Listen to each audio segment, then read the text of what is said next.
আসসালামু আলাইকুম। আমার ইউটিউব বন্ধুরা, অনেক দিন পর আমি আসলাম ইউটিউবে একটি ভিডিও নিয়ে। আমাদের হঠাৎ ল্যাবের একটি পর্দায় দেখি একটি তাবিজ বাঁধা আছে। তাবিজটা আমরা সবাই মিলে এই যে ভাঙছি, ভাঙার পরে দেখি এই যে দেখুন, কালো জাদু করা কুফরি কালাম একটি তাবিজ। এই যে এখানে অনেক রকম আরবিতে লেখা ছিল তাবিজটিতে।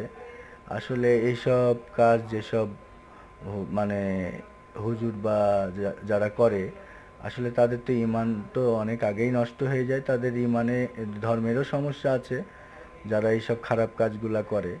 তো এই কারণে আমাদের ল্যাবের স্টাফরা মাঝে মাঝেই অসুস্থ হয়ে যায়, একজন ভালো হলে আরেকজন হয়ে যায়। তো আমরা তো বুঝতে পারি না, আমার মনে হয় এটাই তার মেন কারণ। আসলে কালো জাদু খুবই খারাপ একটা জিনিস, যেটা আমাদের কোরআনের কিছু আয়াত দিয়ে করা হয়। তো এইসব আসলে সবার বাড়িতে ল্যাবে মাঝে মাঝে পরিষ্কার করা উচিত, দেখা উচিত।